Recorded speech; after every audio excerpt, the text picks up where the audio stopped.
Hey, this is Greg Daigle, and today we're going to learn how to make a chart from scratch in the iReal Pro app.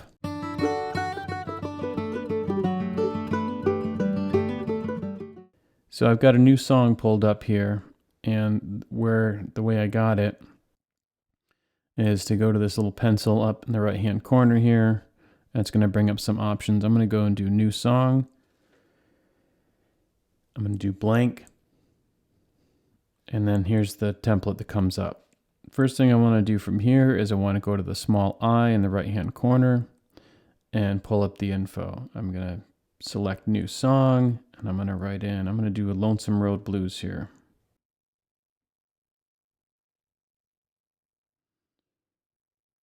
And then unknown composer, I'm just going to put traditional.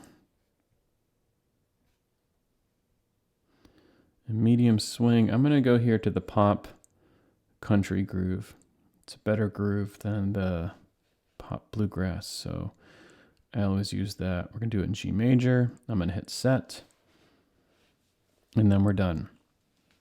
All right, if you know how to make a grid, you're going to do 4 rows and 4 columns, and essentially it is a template we use to write out any 16-bar song that we do in folk music. So this would be bluegrass, folk music, folk blues.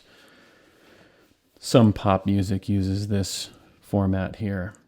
So we're going to use the grid. I like to have it written out ahead of time because then I'm just copying it rather than just doing it from memory. It's a easier way to do this without having to fix your mistakes. So I'm going to go through here now and look at this chart. So right off, I can see that I've got all my chords up top there. Over to the right, I've got sharps, flats. I've got different qualities. These are all qualities here. Minor, diminished, major 7. In here, we've got our scale degree numbers. So if we do any alterations to the chord, we can add those. Sus and add are also types of chord qualities. And C means no chord. So if we have something like a rhythm stop, you'd put that in there so that the time would stay the same, but that you wouldn't have a chord playing. These little symbols here are repeat symbols. And so like, let's say I have a line full of G chords, I could put G, and then in the subsequent measures, I could put those repeat marks instead of having other G's there. Let's see what we got here. I'm going to go to symbols and look at these symbols. Here's all my time signatures. These are called rehearsal letters here. And here's my bar lines. I've got some stuff over here for endings that I can do as well. So the first thing I'm going to do is map out my grid.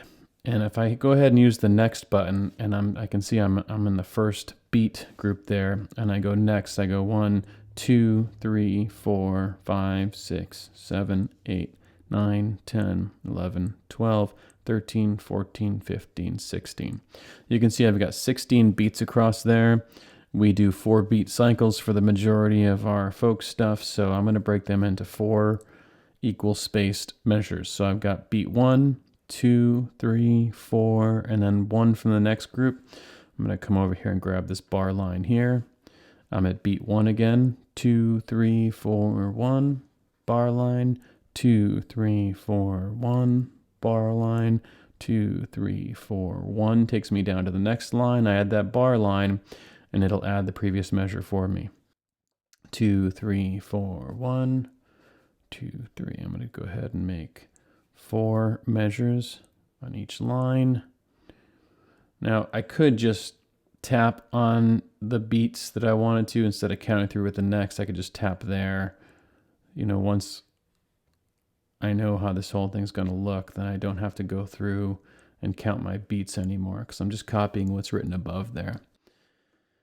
When I get to the end, I need to decide, do I want to put a repeat mark? That's a repeat mark there. Or do I just want to put an ending line there? This is more of a complete ending. It doesn't really matter which one of these you use if you want, but it's a matter of if you tell it to go through one time, is it going to do the repeat as part of that?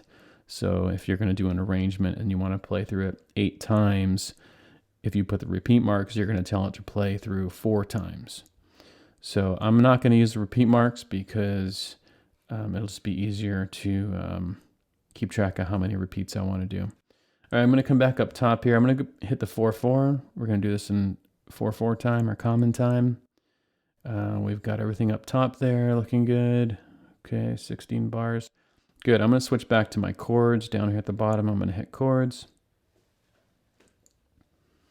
And I'm going to go ahead and hit G. I've got 4 measures of G. So I'm going to go to that first slot for each measure and put in a G chord.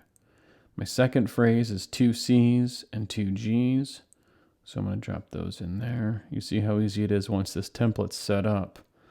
Then I'm going to go through and hit C. I'm going to go to G. Next line is going to be 2 D's and then 2 G's. So there's the basics of Lonesome Road Blues. Now, it is a blues, so we're going to use some dominant 7th chords. So I'm going to go to the C and I'm going to add 7. Now I've got a C dominant 7th chord happening here, which is going to be a nice kind of bluesy addition. I'm also going to do my 5 chords or my D chords as dominant 7th chords. So they're up there too. And looking good. Now, if I wanted to, I could take this G out of here. Here's my delete over here on the right. And then I'd put this maybe on beat 2 and put this repeat in there. And I could just add repeats instead of the G's if I want. From a teaching perspective, I like to have all the chords in there and not have the repeat marks. But if you like it for ease of reading, go ahead and use that. All right, so we've done a bunch of our editing tools. We built this up from scratch, showed you how to count out. We talked about the grid. Go ahead and try making your own chart. You could even just take a chart from in here and kind of noodle around with it a little bit, add and subtract from it. I'm going to hit done here. I'm going to hit save. So let's say that I wanted to fool around with this a little bit. I could go into edit and I could duplicate it. And already it's going to call it Lonesome Road Blues 1. And now if I kind of start screwing around with it or breaking stuff, it doesn't matter. I can not save it. I'm going to go ahead and hit play. I'm going to check my mixer here. And I want that bass as loud as I can. I'll put a little bit of these support instruments in here, but they tend to be kind of an annoying sound. So I'm going to keep them down a little bit. And we're going to just go one time through here. All right, key a G. Here we go. Let's listen to it.